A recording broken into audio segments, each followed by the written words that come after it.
It's extremely rare to find an artist who is multifaceted, humble, down to earth, has a great sense of humor, but today's guest is all of the above.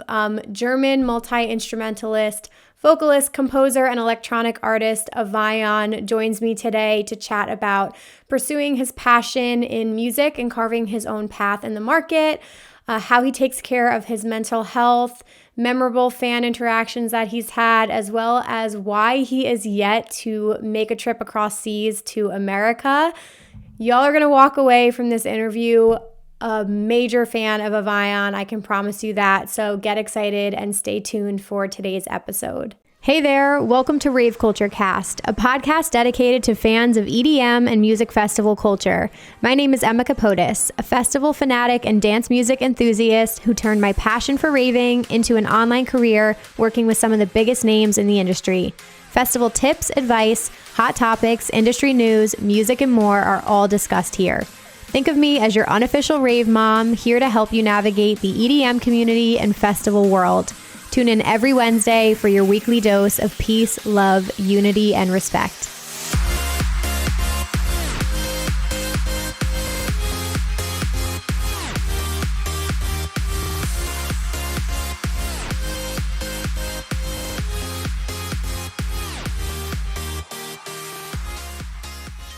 All right, fam, welcome back to Rave Culture Cast. Welcome to another new episode. I am pumped to have all of you guys here for this interview today with Avion. You guys, I gotta tell you a quick backstory about this. So if you know me, you know that I'm super into Elderbrook. He was included in my Electric Forest vlogs. I just got to see him live. But if you guys are familiar with Elderbrook's vibe, I actually discovered Avion through Spotify's recommended artists. And because I was listening to Elderbrook, Avion has a similar style and sound. So there's a quick recommendation for you. So if you guys are into Elderbrook, I think you're really, really going to love his music. But we're going to uncover a lot about Avion today, you guys. I think you're really going to walk away from this episode having a new favorite artist. He is so much fun. It was great chatting with him and getting to meet him. So I can't wait to show you guys that interview in just a little bit here.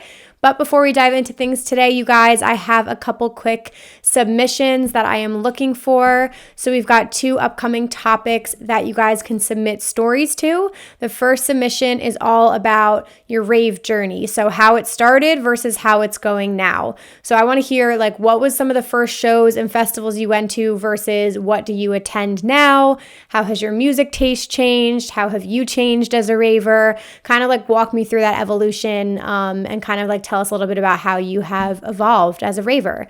So that is submission number 1. Submission number 2 is a little bit more of a serious topic. I get requests every now and then, and just actually not requests, I get DMs about people dealing with toxic rave groups or peer pressure type situations where they maybe are a sober raver and they feel peer pressured or made to feel guilty for not partaking in things, which is insane to me. So I wanted to do an episode talking about toxic rave friends or groups and then also peer pressure situations.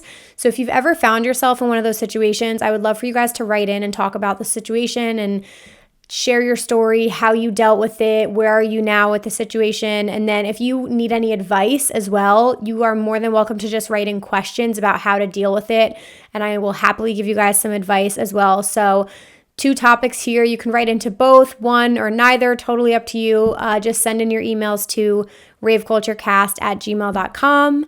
That is raveculturecast@gmail.com. You can also send in voice memos, guys. I'm totally happy to play your voice memos. Just keep them to 3 minutes or under if that's possible, but excited to read all of those. Last 2 quick plugs. Avion has a new single coming out. We're going to talk about it today. It is called Hope. Love the name, and it's out October 7th, so this is perfectly timed with that. So definitely go save that in Spotify when it comes out, stream it, go on SoundCloud, do all the things and show him some love. But just wanted to plug that single was coming out on October 7th. And last but certainly not least, I have a very exciting announcement to share with you guys. I've been planning for a little bit here and I wanted to share. So I thought that EDC Orlando was going to be my last festival for the year, and it is not. I added another one because I'm nuts. But I had an opportunity come up for an event this December, and I decided to do it. So I am going to be going to Holy Shipwrecked in the Riviera Maya in Mexico this December. So if any of you guys are going, please shoot me a DM. I'm beyond excited about this. It was just such a cool opportunity that came up. And I was like, I've never done an all-inclusive festival or an event. This is an Insomniac event. Obviously, Holy Ship used to be a cruise ship festival in the last few years. They've had it on land at an all-inclusive resort. So all the ravers stay there. There's stages, like literally is the best of both worlds combined. So I'm so excited that I get to experience this. My girl Ryan is coming with me. I'm going to shoot so much content. I plan on doing interviews on site. Like we're going to go all out for it. So I hope to see some of you guys there because I will be ending my year with Holy Shipwrecked. So pumped about that. That was my last announcement. That is everything I have for you guys today. Like I said in the intro, today we have Avion. He is an incredibly talented artist, instrumentalist, musician, composer. He does everything himself. He uses his own vocals on his tracks. Like it's really cool to see how self-reliant he is. And he'll talk a little bit about kind of going in that direction, especially because in Germany, a lot of artists are like, you know, techno is huge over there, or you have like hard dance over there, right? So you have these like two major categories, and he kind of like went down his own lane. So he talks about that and just talks about, you know, his parents' reaction to him wanting to pursue a career in music. And then we also chat a lot about mental health, which I'm glad we could shed a light on that today as well. So that is everything for our intro today, guys. Go grab a snack, grab a drink, put your AirPods in, do what you got to do, and join me in welcoming Avion to the podcast.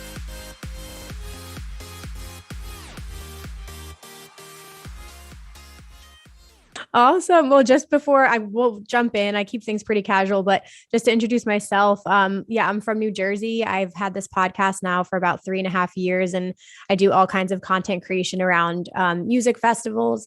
And this podcast is a lot more like community driven, I would say. Like the audience is just super invested in dance music, festival culture, rave culture, all of those things. And so I love to have artists on as well, just to introduce them to new people maybe they haven't heard of yet. So yeah, keep it pretty casual. So thank you for doing this. Yes, thank you. So nice. Of course. Yeah. So I guess to get started, I just was curious, like how, I know you're in Germany, but how often do you get to come to the States? I've never been there. You've never been? Never been in my life. Oh my gosh. Do you have any plans to come, or you're pretty happy where you are? Yeah, the only problem of the whole situation is I deal with a lot of like anxiety stuff. Like don't like when I have not the control over the situation, I get like anxiety. It's like even trains and of course planes. Okay. Yes. So it's not like the fear of flying. It's more like the fear of the fears. So the fear of fears. And yeah, I'm pretty good now. I had some hard times back then, but I'm pretty good now. But I didn't try to fly and see how it is, because in my head there's like a small part that thinks about like if you're gonna plane and it's like awful. Like I need to go to London, so I have to fly there. Like it's like a 1.5 hour flight. It's like nothing. Quick, right? But so I told myself like if I can get this done and it will work, then I'm free of the fears. But if I like fuck it up there and I get like pretty bad anxieties, then I'd be like, fuck, I can't travel anywhere else if I get like bad on this flight. So yeah, it's really stressful, and then I get more stressed because I think about that. So it's like, and the States are like 9 to 10 hours flight from Germany. So yeah, it's a big trip. It's not quite just hop on there and go there. So it's baby a quite steps. big deal. Yeah, it's a big step. Yeah. It's not quite the best job that I do for this kind of anxiety, but right. Yeah, it's okay. I mean, I think you've been making it pretty well so far, but I was going to say, yeah, if you ever do make it over here, for me in New Jersey, there's a music scene, but not too much. Like any of the shows I go to are in New York City or in Brooklyn. So we have like the Brooklyn Mirage and Avant-Garde over here. So I highly recommend getting out there if you ever can. But I'm in the same boat as you. I'm not a good flyer at all, and I've had to travel a lot recently. And I feel like the more you do it, the more like calm I've been getting slowly but surely. But I'm right there with you. It's stressful. Yeah, that's a big point, because you overcome your fear if you like face them, and that's like the biggest thing, and the most important thing, but also like the hardest thing to do. But we will manage it. If you do like this podcast in 1 year, it will be a different kind of story. 100%. Okay. Hopefully. Good to know. I'm on a good way. I'm feeling good. Actually. Good. Yeah. Somebody I heard this once and it made me feel better, because I don't like turbulence in planes. Like that's when I freak out. Yeah. They said like think about when you're driving and you hit like potholes, it's the same thing, but in the air. Like they're just pockets of air. And once I started to think about it that way, I was like, okay, you hit potholes all the time when you're driving. Like you're going to be fine. So that made me feel better. Yeah, I know what you mean. But you know, in a car, if you get like this weird feeling, you just stop and chill outside, and then take a deep breath, and then you're good. But in a plane, you'll be like, I'm like 10,000 meters in the air right now. Now you're making me more nervous. I'm just kidding. Well, in general, before we dive into things, like how was your summer overall? Like any favorite moments or highlights? Yeah, there was some quite good shows there. I think I played like 15 shows this summer, festival shows, 12, 15 festival shows. They were all really nice. Some more, some less, but there were quite few highlights. There's like a big festival near the place I live. It's like literally 2 minutes away. So there's like my house, I live there, and like 2 minutes away, there's like a big festival. So that's quite cool for like German standards. And it got quite big over the years, and I started playing there 6 years ago. It was like the first time playing a festival was on this festival, and so it's such a big deal. And also like my friends were there, because it's like my area. It's like you have the bonus that it's like your hometown. I was growing up there on this festival, like changed so much to the better there, because I got experience to play festivals, and the festival got bigger. I got bigger, and last time before the pandemic, I played also the main stage, and a friend of mine, he filmed me with the phone, and there were like, I don't know, like 200 people at this time of the day. It was like pretty early on, you know, the people are still sleeping on the in their tents or something. So it was like quite there were like 200 people, and the area on the main stage is like made for 20k people, so it's like it doesn't look that crazy. That much traffic. And like after the pandemic, like the 2.5 years or like 3 years later, it's the same stage, like almost same time, and it was like full. And I made like an Instagram reel, TikTok thing with it, and just cut the scenes between them like 3 years later, and it was like fully, and it was such nice. That was one of the highlights. And there were also like a big festival, but the first time of the festival in Nuremberg, it's also the city next to me. And it was the first time, so I didn't have a clue like what's it going to be about. So I just went there, and it was so nice organized. It was they came to me like, do you need anything? Do you want anything? Are you good? And like free food and free drinks and everything you want. There you go. There were such nice people. And then I saw the stage, and it was like the biggest stage ever. I don't know where it come from. I played there, and in my mind, I didn't expect to be like, okay, are there like 2,000 people or like 200 people or like, I had no clue, like in general. And then there were like almost like 10k people all watching me. Wow. And I played my song Pieces, and they were like all singing to it. And it was such a crazy moment. Oh, that's such a good. How is the German crowd usually? Like, are they pretty open to different styles of music? No. Yeah. It's a pretty, it's like so split up, because you go to the club and they're going crazy. You go to this club and it's like super boring. And then you go to this club and they like more hardstyle stuff. You go to this club, it's more techno. I mean, Germany is mostly like techno dominated. But it's like in different areas, they like different stuff. And if you go to these areas and still play your own style, it's always hard to see the Germans, the only problem about the Germans is they're not open for new things.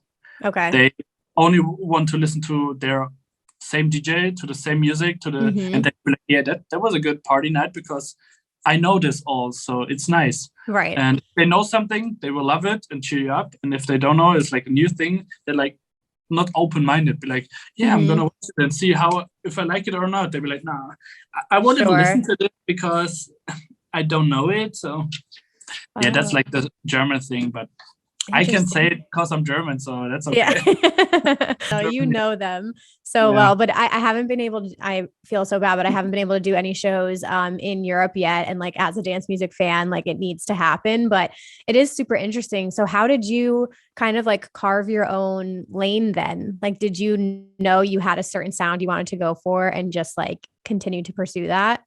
Yeah, I think it was like the productions thing. I started producing 12 years ago and just try to sound like the idols I was listening back then. And I had I started music when I was like 3 years old, started playing like keyboard, piano, then guitar, organ in church. Oh, wow. And there were like so many different influences, like the church majestic instrument organ, then also like the guitar rocky thing, then the piano with like all kinds of stuff. And I really was into like the EDM scene from the start, like day one, like, okay, yeah, I wanted to do like EDM stuff, electronic stuff and shit like that. So I combined like everything together with the analog parts and also like the like the acoustic parts and like the electronic parts and combine them and make something like new out of it. And my style is like pretty much EDM, like housey, deep housey stuff, but with I think the part that I put my own vocals on it too is like one more intimacy part in the song that like maybe other artists can't afford in this kind of style because producers or they're like songwriter and singers, and the part that I'm everything at once makes it like more intimate, I think, because I can get my own feeling more into the song because I produce the feeling with the vibe of the melodies, but I also can like bring my lyrics and melodics also into it with my voice. And that's where like the Avion style was like born. And yeah, some people like when I play a show and I play my own songs, I mean, they know the song, so they will love it when they're like fans. But to new people, I think, yeah, if I play a show afterwards, a lot of people are like starting following me and be like, yeah, I just found out about you. It's so nice. And that's like a good sign that you're like doing something right. Yeah.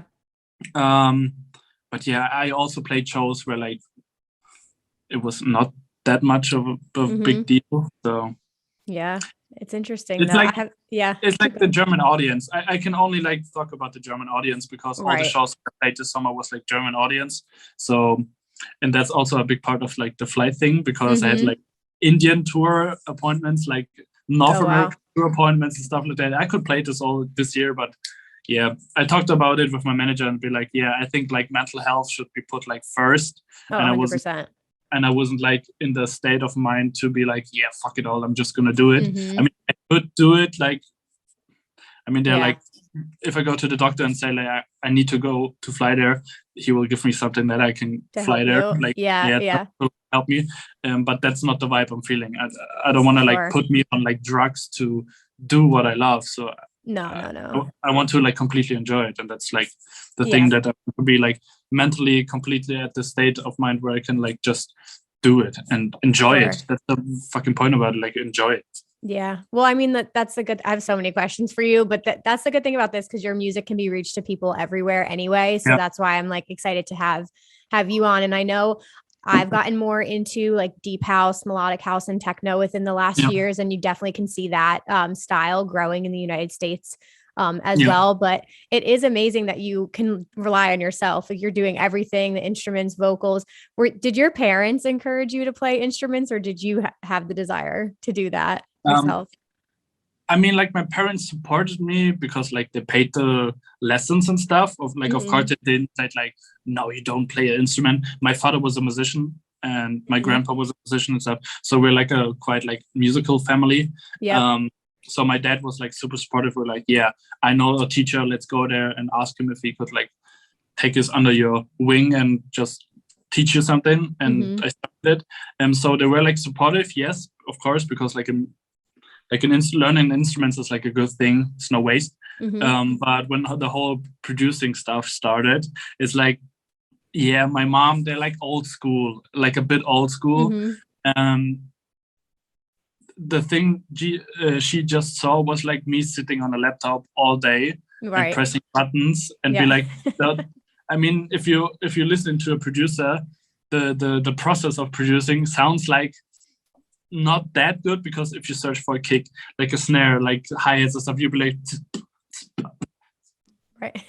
like all day. So she just sits there and listens to me like through my like child room, and we're like, what the fuck are you doing? Like that's like literally not healthy for you, because I got like back problems, and all the other kids were like going out and had girlfriends and were like woo and playing sports and stuff. I was like sitting in my room like just like producing stuff. And yeah, but she wasn't so supportive about this. But yeah, years have passed and everything got bigger, and yeah, I could afford like to quit my job and just do what I love. And yeah, it's like the time of the life where like she realized, okay, it's like something serious and I'm gonna support it. And she always said, don't do it like me and be like in the circle of like going to work and pay things, go to work and like do something else. And then I was like, okay, mom, I want to do it, and now I'm able to do it, then support me. And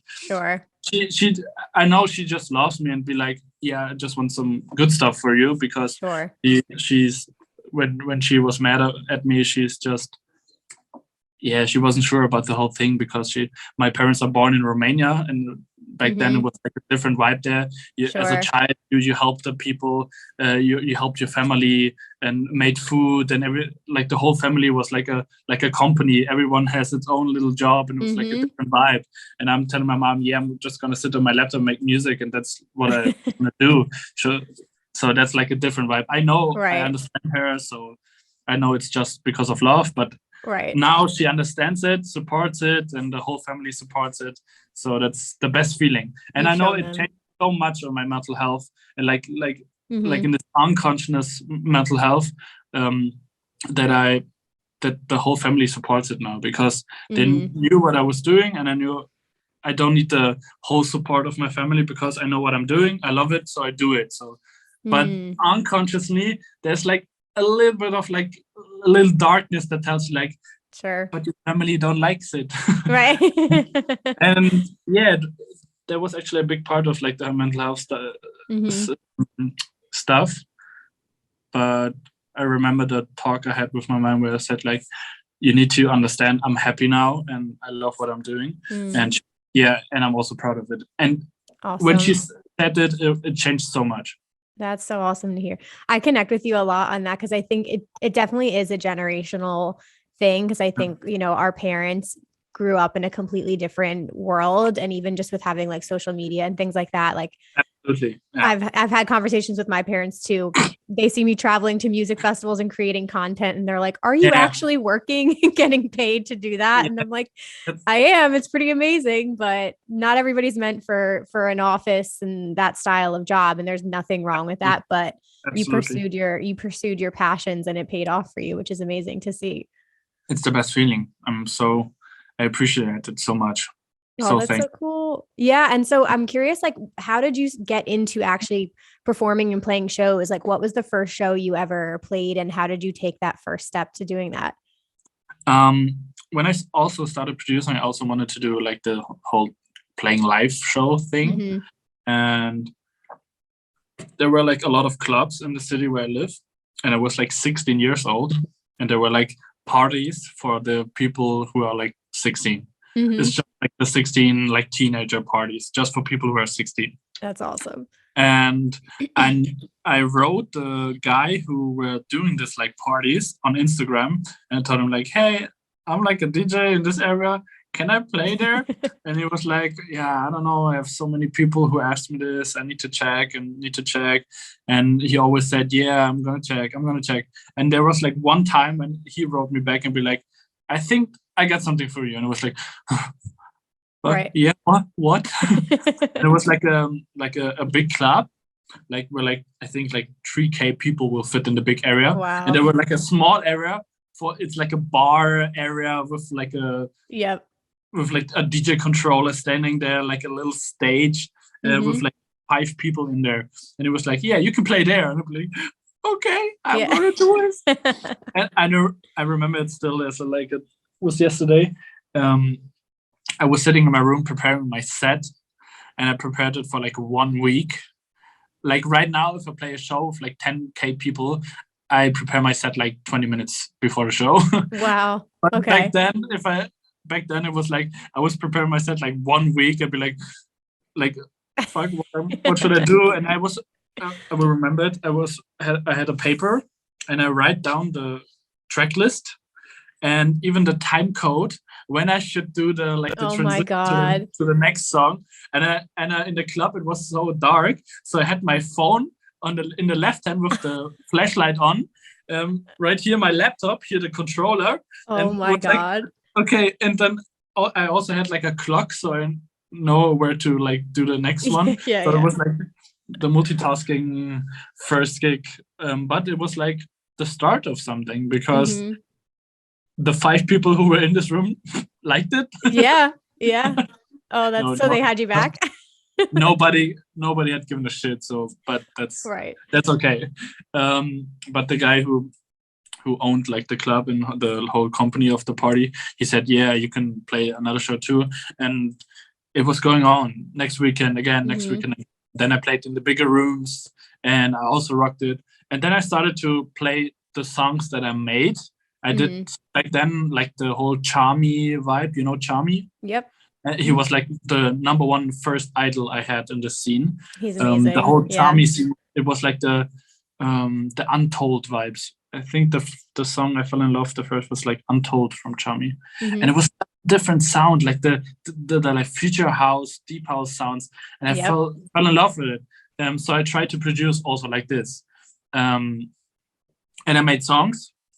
I mean, they were shitty. It was like but that's okay.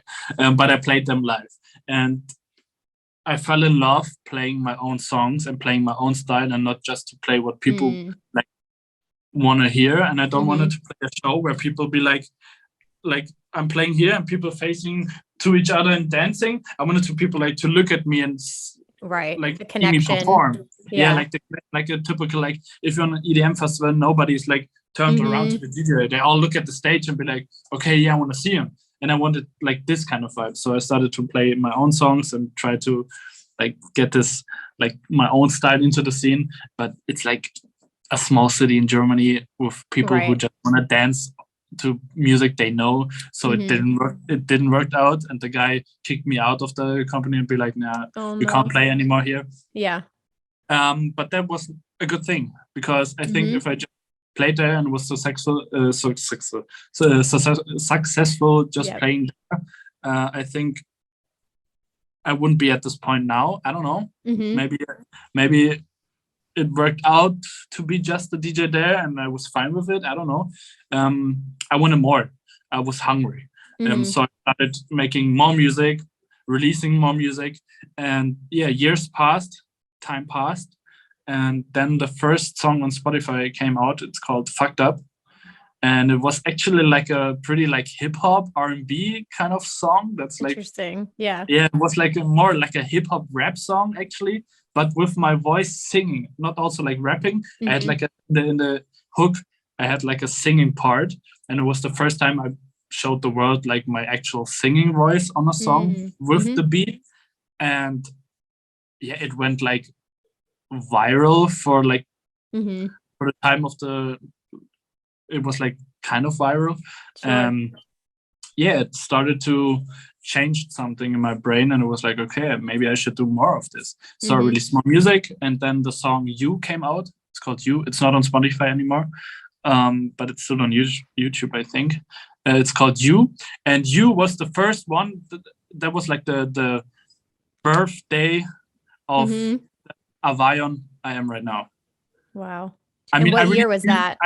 I released music as Avion like for like 10 years now, right? But on SoundCloud and stuff like that. But You song Avion You was like the first song, like the born day of like the Avion I am right now, because it was the first time I showed the world my style that I'm into now, because it's like really the style I'm doing right now. Interesting. So I have a question about that too, because I always wonder, like, did you expect that reaction, or were you totally surprised by that? I mean, it was also the first one where we did like a serious music video and stuff, and like was like a kind of, I put like a lot of money into like promotion stuff and stuff like that. But I didn't even need to, because like people loved it so much. They like, it was like, if I was going on Instagram and just skip through the stories, like the normal stories yet, like in every second one, or like maybe even in every one, there was my song playing in the background, or like tag and like, or like shared on the Instagram story via like Spotify or something. And it was so crazy that people gave me like so much support. It was something new for me, because when I was like fucked up, it was also like good, but like in my town viral. It was like for the stage I was into, it was like a big deal, but you was like there. It was like something different, because like people from like other countries were starting to support me. That was something new. And from this point on, every major label was like writing me and be like, are you signed yet? Wanna come to us? And Sony was the first one, and the one that I talked with, so I signed there. And I'm really happy. They do such a great job, and it's working out so good, obviously. So that's amazing. It's been quite a journey. And then after You Pieces came out, and from there on, the journey starts. The rest is history. Yeah, that's crazy. The rest is history. What does your production look like now for your live performances compared to when you were playing that like little club? Like, what goes into one of your performances now? Like when I perform live, what's different now? Yep. What does your whole production look like if somebody hasn't experienced your sets live yet? Right now it's still like a DJ set where I play like a lot of like mixed things. I like the whole Fredigan vibes because it's so live. I also like it like at the main part of the set, like more power into it, like some maybe harder stuff, like not too hard, depending on where I play. And also like the mix of like my own songs in it. And I also like mostly play like sometimes like little remixes of my song. So it's like a kind of like exclusive thing. If you see me live, you will see exclusive things, and you don't hear the song that you can hear on Spotify. You know what I mean? I also play the song exactly like it's on Spotify, because a lot of people just want to hear this, and they'd be like mad about it if they don't hear like the original one. I had this before. I was going to a concert, and I don't know, was it like, I think it was like Fisher. I think I saw Fisher, and it was like the I'm Losing It Times. It was like the #1 song, and he played like a super weird remix out of it, because he wanted to be like exclusive, like play some exclusive stuff for you. And he ended his set, and everyone was like looking to each other like, he actually didn't play Lose Yourself, like, what the fuck? So I also play like the original one, but add up a lot of like, or like new songs, like demos that's been never listened to before, like to test it out also. So that's like the kind of show like right now. But in the future, I want to go bigger on that, and also like synthesizers on there, like drum machines on there, and like do maybe some live stuff on stage. But it's currently in planning, so a lot of work to do for this one. That's so funny. I totally agree with you. I actually just saw somebody posting about that exact thing on Twitter this week, and it was a fan saying like, attention artists, you don't have to play a remix of your top songs every single time. Sometimes we want to hear the original version of it. And it depends on the set, but I totally agree. Sometimes you do want to just hear the original drop, and it doesn't need anything fancy. The good part about this, I can understand both sides, because if you on a level like Fisher, he has like gigs every day, sometimes like 2-3 gigs a day, like touring all over the world, like every fucking day. And if you play this song every day for at least like 3, 4, or 5 times, I think you had enough of it. Agreed. So I understand him. But also understand the people who are listening to it, because you want to hear it. I mean, if you see him, you want to hear it, you know? It's like, if you get famous for something that people like, then give it to them back. So, you know, so I try to make like a good balance between those things and play like the original stuff and also like some different stuff. So people be like, oh, I never did this before. Nice. Yeah. And but it's also nice. Out of all of the tracks you've released so far, and it could be a future track, I'm not sure, but what has been like the most personal track, or the one you feel like closest to? I think Pieces actually was one of the like most personal ones, because it wasn't like, it was also like a start of like a different genre, like the AVAION it was like more chilled. It's like the more keep on dancing vibe, right? And Pieces was like more up tempo, like more energetic, but also like more melancholic. And it was something special for me, because it was like a really hard time. It was like the anxiety stuff was really bad at this time, and there was like breakup stuff, and like everything was coming at once. It was like such a weird time, and I wanted to express those feelings into the song. So it was like really personal.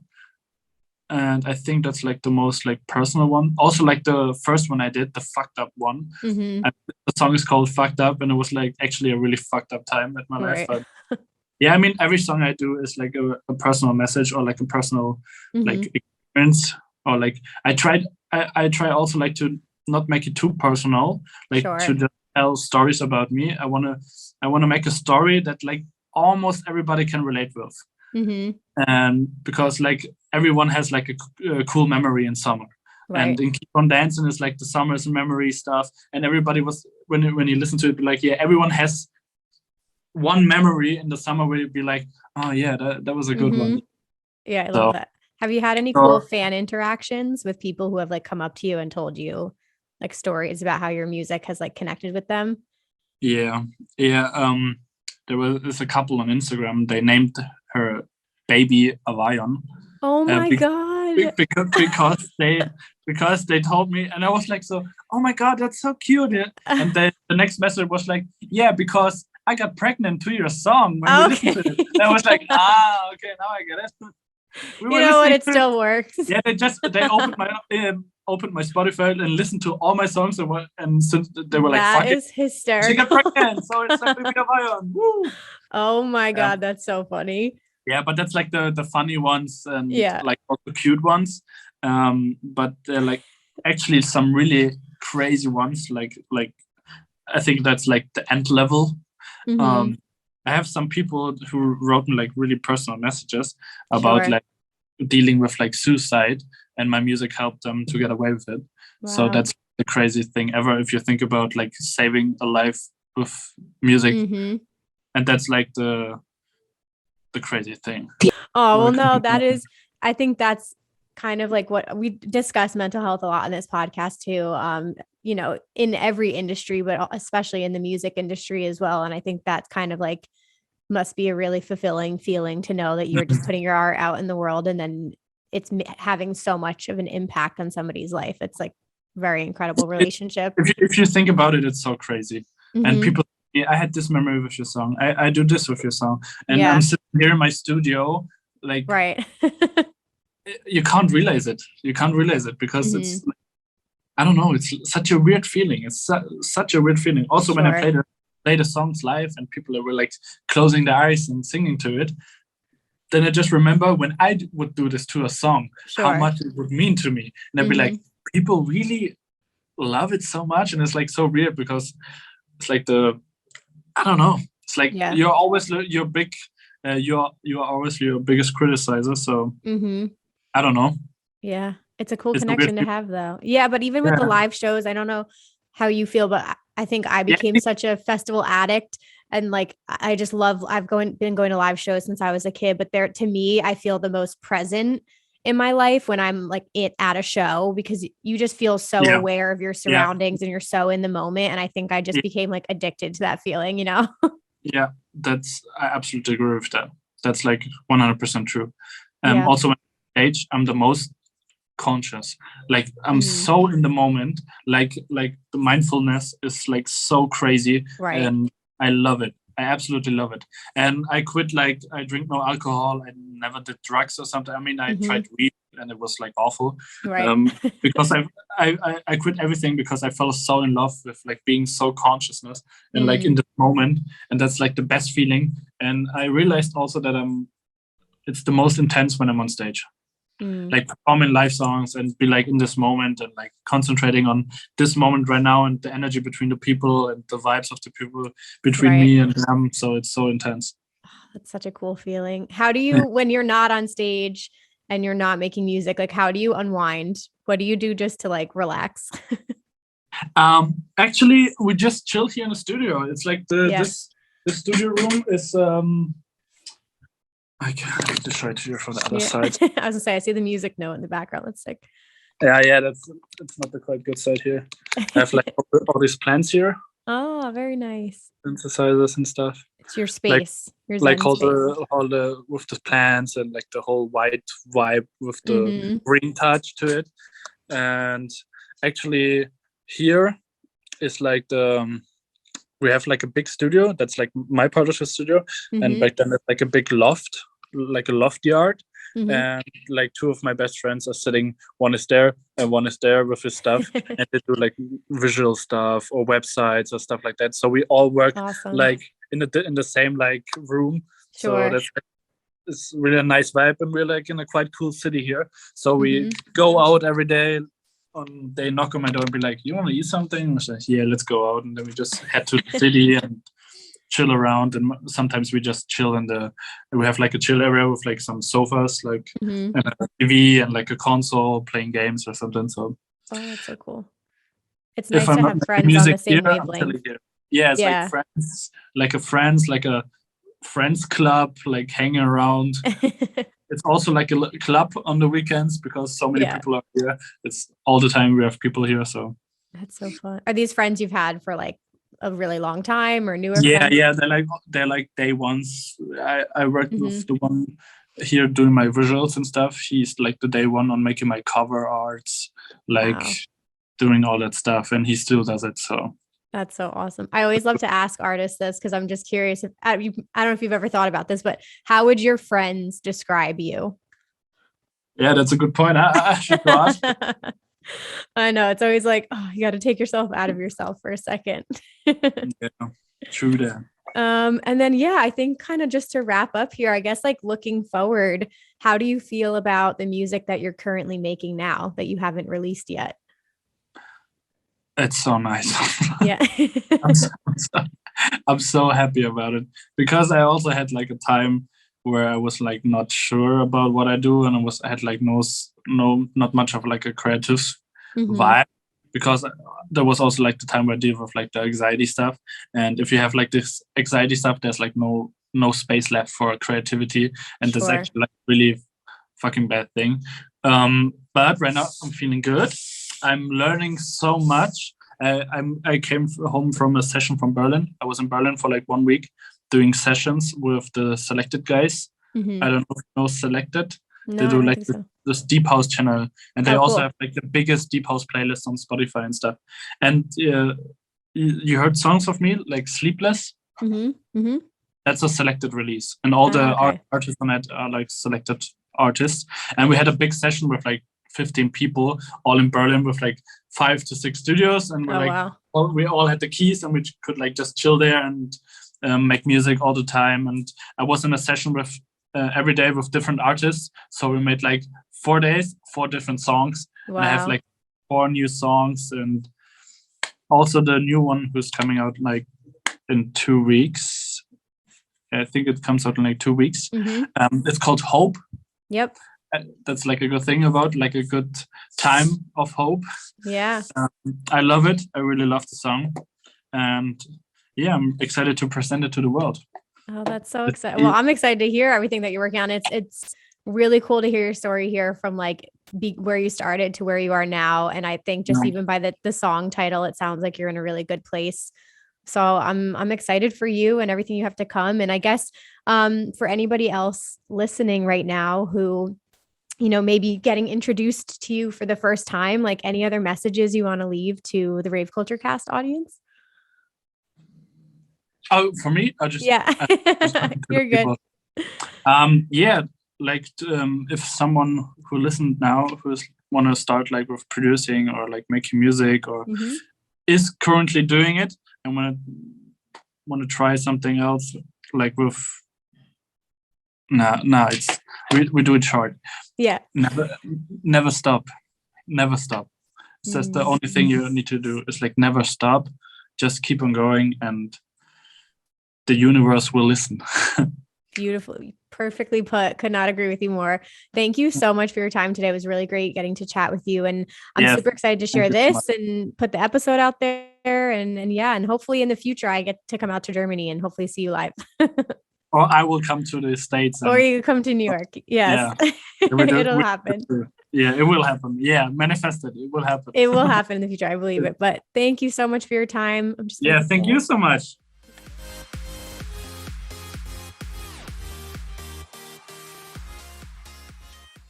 Alrighty, you guys, I hope you enjoyed that interview with Avion. Again, it was really cool to be given the chance to interview him.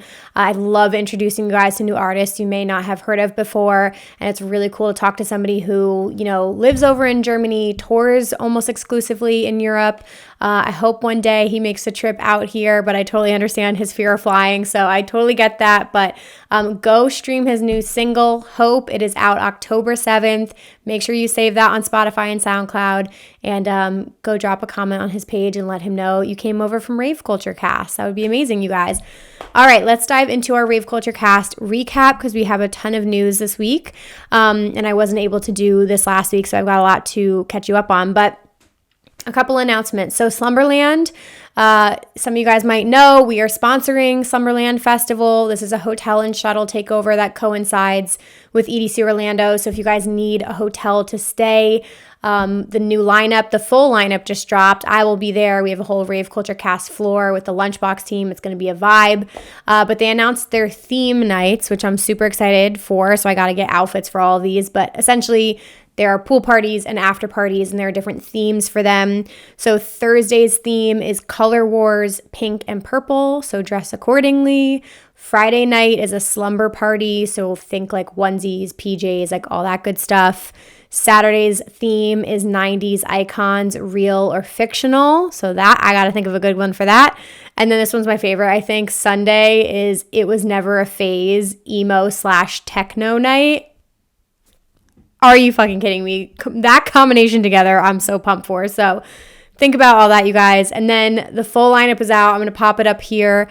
Super excited about this. So there is a lot of house and techno on this lineup. And again, Slumberland really went for diversity. So they really wanted to highlight artists of color, female and non-binary artists, the LGBTQ plus community. So there is a very well-rounded, diverse list of artists here. Nora En Pure, very notably added as a major headliner.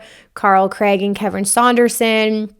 I saw Kyle Kinch was added. We love Kyle Kinch. Mary Droppins and Miss Worthy for house music. Cassian is one of my favorite artists. So really, really good talent on here. I put together a playlist just in case you guys don't recognize a lot of these names, because I know some of these names may be newer to you, but I put together a playlist, so that will be linked down below in the show notes if you guys want to check that out. What else do we have? Groove Cruise Miami, which is the cruise that sails in January, dropped their full lineup. This is always a really nice mix of genres. Headliners this year are going to be Claptone, Jaws, Off the Deep End, which is his house set, Nora En Pure and Marcus Schultz. You also, this lineup's really good. You got Bijou, Blastoise, Clooney, EDX, Giulia and Asia, Habstract, Kayvon, Matroda, Shipwreck, and William Black. Deep Fake is on here. Kyle Walker, Dylan Nathaniel. Oh, this is so good. I didn't even fully register this in my brain. Croatia Squad, Genix, Grum. You've got trance, you've got house. This lineup is really good, you guys. It's really, really good. So definitely check that out. Actually, next week I have an interview coming out with somebody from Groove Cruise. So stay in the loop for that. That's going to be really good next week. Other announcements, we are getting all of the Halloween shows and announcements. There is no shortage of options here. But if you live in the Miami area, I will forever be jealous of you, because spaces lineup every single year is fucking ridiculous. So Space dropped their whole Hocus Pocus. Basically, it's like a festival. It's all weekend long with some of the biggest DJs you'll ever experience in your life. Like you've got Gorgon City, Claptone, Sophie Tucker, Jamie Jones, back-to-back Martinez Brothers, Damian Lazarus, back-to-back Dubfire, Fisher, back-to-back Loco Dice, Mochak, like Deborah DeLuca, literally insane. So that's, if I lived in the area, I would be at that. Other festival announcements, guys, Okeechobee tickets are on sale. I do have all my Insomniac links are always in the show notes. I've got Okeechobee, 3 Points, Escape, EDC Orlando, Dream State, Countdown. If you want to buy through me, definitely use those links. Okeechobee's headliners, like another really fire lineup. Not gonna lie to you, we've got Odessa making their way back into the headliner spots here again. They're back on tour. Baby Keem, I don't know who that is. Grizz, Excision, Earth, Wind, and Fire, Goose Turnstile. I don't know who the fuck that is. Sorry, guys. This is a multi-genre festival, so some of the names that are not dance music, I have no fucking clue. But Chris Lorenzo's on here, LS Dream, Mersive, Princess Nokia, Solomon King. Like this is all genres, so that's going to be really, really fun. EDC Las Vegas is obviously very big right now. My brain can't even register. I'm not even kidding that tickets are on sale for EDC Vegas already. Like I can't even comprehend. I need 2023 to chill because I'm not even processing this year. But anyway, EDC Vegas tickets are officially on sale this Thursday. There's $10 deposits if you guys want to do layaway plans. That's awesome. I'm pretty sure Camp EDC is on sale as well, which I recommend. TBD, no idea what my plans are. I can't even think about it. I mean, if I'm working the event again, I will 100% be there. If Insomniac Radio will have me back, I would love to do that again, but I will let you guys know. This was exciting to me. If you guys are going to go to Halloween, please go and see the FemHouse stage takeover. FemHouse is LPGOB's nonprofit with Lauren Spalding. They've got Toki Monsta, LP, Elohim, Ultra Nate, Mayan, Kaylina Zanders, and Hunley all on their stage takeover. So that's super exciting. They're going to be at the Spirit Lake on October 29th. Please go show them love and support, as we always say. And then last but certainly not least, I saw this big tour announcement. This is going to be pretty huge. Insomniac's bass label, Bass Rush, has a tour coming out with Subtronics. It's the Anti-Fractal Tour. It's kicking off next year with support from Getter, Peekaboo, and Virtual Riot, along with Blank, Dimension, Jansen, Company, Must Die, 100 Drums.